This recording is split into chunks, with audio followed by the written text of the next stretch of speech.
Paint your front door the wrong colour on this island and your neighbours will grass you up to the government. Welcome to Lanzarote.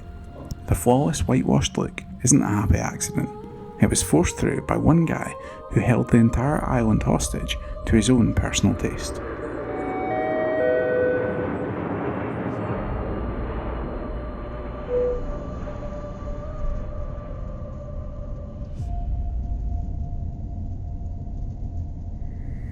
To see how far these rules actually go, we need to start in the old inland capital of Teguise.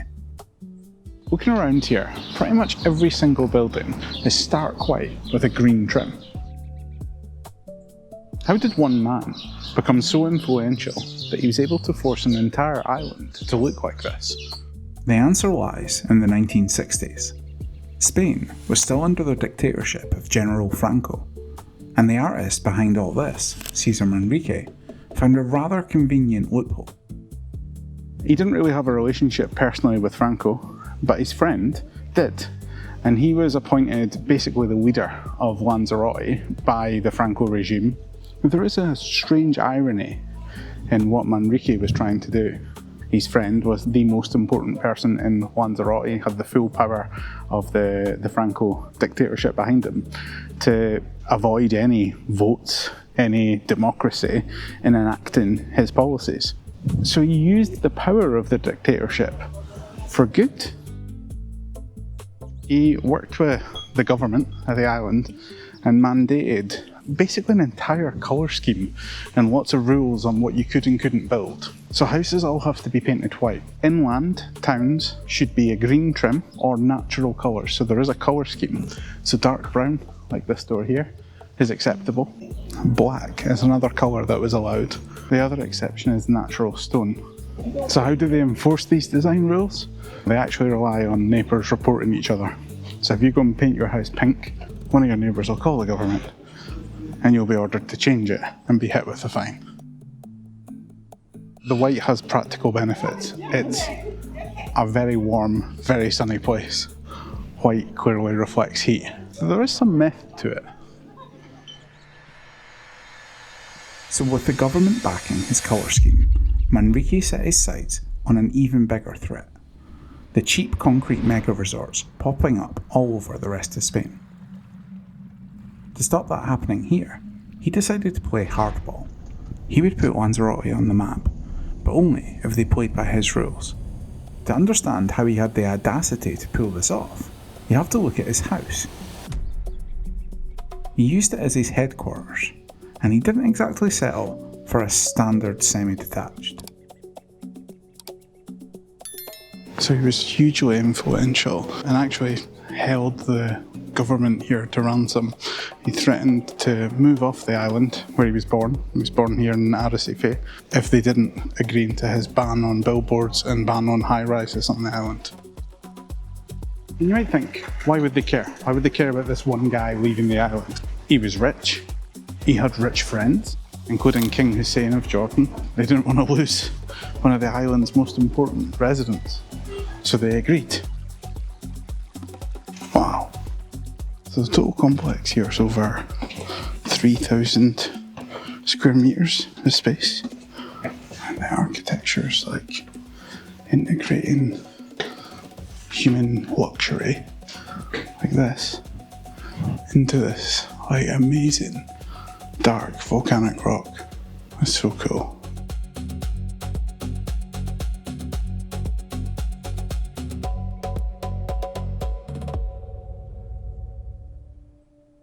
Manrique wasn't just focused on building himself a unique underground lair.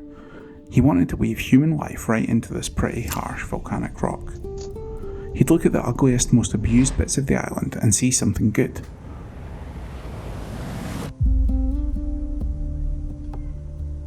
This was an actual volcanic crater, and it was being used by the locals as a bit of a landfill site. Everything from dead animals, cars, household waste was just being dumped here. And Manrique was a man that refused to accept that Lanzarote was an ugly island. And he was personally here digging out all the rot and the filth and the garbage that had been dumped here. And he constructed this garden, this terrace, designed specifically to shelter the plants from the wind, part of the landscape that had been abused into something special, something interesting, something worth visiting. In total, there are over 4,500 different species of cactus here. These ones here look like some sort of tentacles growing out of the ground. They're quite creepy.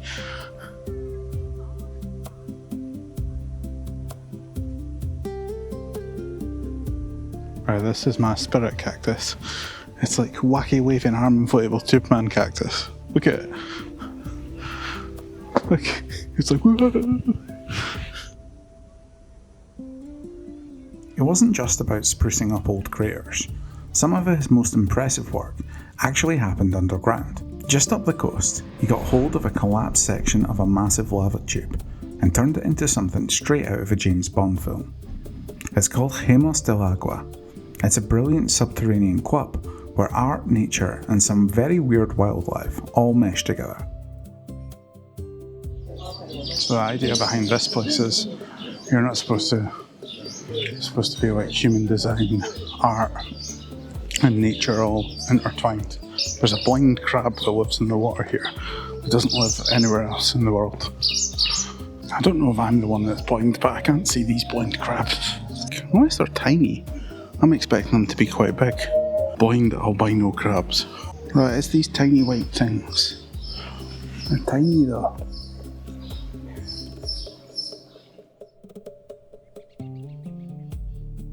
So despite this being a beautiful looking swimming pool, no one's allowed to swim in it. It's illegal. Apart from apparently the king. The king can swim in it if he wants. It's just art. It's not meant to be a functioning pool. It's still beautiful though.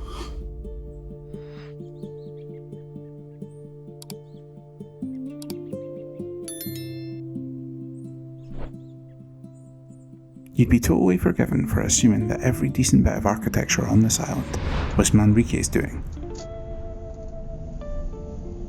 But there are a few wildcards.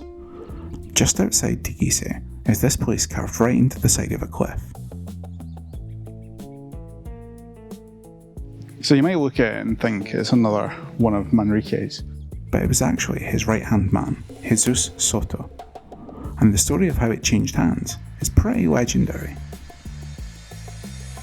It looks like some sort of like Hollywood Bond villain lair. And it was actually bought at one point by Omar Sharif, who owned it for a total of 2 days and then lost it in a card game. So the developer that sold it to him actually knew he had a gambling problem. The developer was like a champion bridge player and bet the house and he lost. So apparently Omar Sharif was so upset that he didn't return to the island ever again. I mean, you would. Imagine owning this. That is a real gambling problem. So this was all built around the 70s. I was like, Austin, what the hell is this? Why is it bubbling? What a crazy place.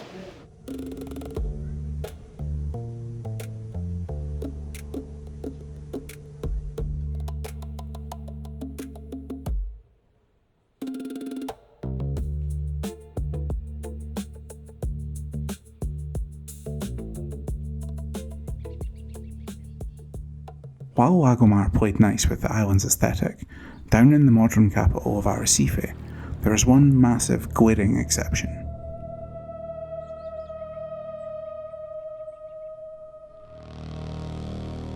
So this monolithic monstrosity behind me is the Arrecife Grand Hotel. It's the island's only true skyscraper. Although it is only 54 metres tall, it is the tallest building on the island, built in the 60s before the strict zoning laws existed. Manrique hated this building. A lot of people hated this building. It also went on fire in 1999. Apparently, at the time, a lot of locals hoped that it would just be demolished, but the developers decided to rebuild it. So today it just stands as a giant 17-storey middle finger to Manrique's rules. So you can see here, look how much this building sticks out. Yes, down at the waterfront there are some reasonably tall buildings, 6, 7 stories or something, but nothing like this. And it's the same across the whole island, and you can see why Manrique hated it, because look at the landscape, you know? unspoilt by buildings. If there was loads of high-rises there, you wouldn't see. So I get it. I would support knocking that down. I've actually been in that hotel as well. There's a restaurant up on the 17th floor.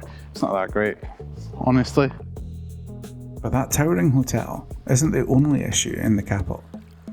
Manrique's obsession with preservation actually created a massive unintended consequence for the rest of the city. So while the rules work out really well for the mountain towns and the coastal villages, when it comes to the island's capital, it creates a bit of a problem. Building regulations here are so strict and the red tape's so thick that developers aren't interested. Any building with any sort of historical context must not be demolished. Therefore, if they want to develop them, they need to use the traditional techniques, the traditional materials, which is expensive. Instead, they leave buildings to rot, till they literally fall down. And that creates a bit of a mess. That big tower proved one thing. Manrique couldn't hold off the modern world forever. The 70s package holiday boom was well on its way, and the resorts were coming whether he liked it or not. So instead of fighting a losing battle, he figured he might as well get involved and infiltrate the enemy.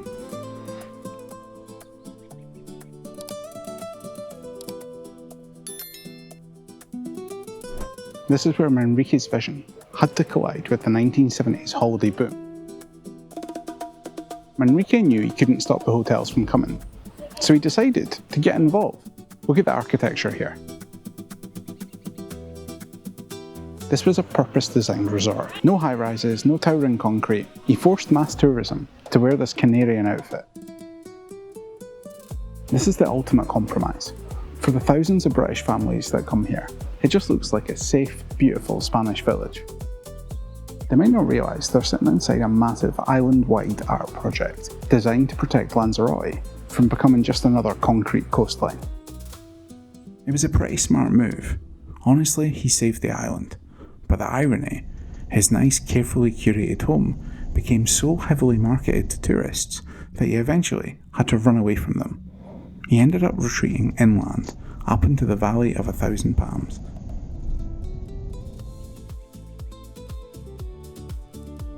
So we're in the town of Haria, which has always been the agricultural centre of the island. When Manrique was looking for his inspiration for his inland colour scheme, this is where he was looking.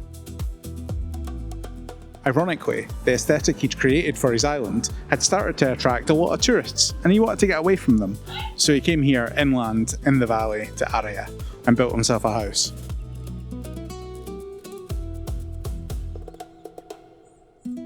But I do like what Manrique was trying to do. I think it does leave the island with a different identity, a unique identity that maybe in places some of the others have lost.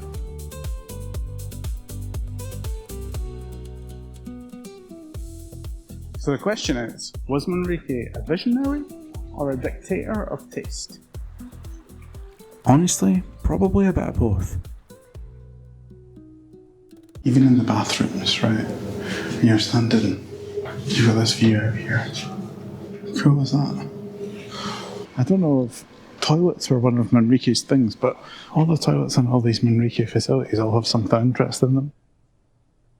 But Manrique's design rules are really only half of the story of how this island survived.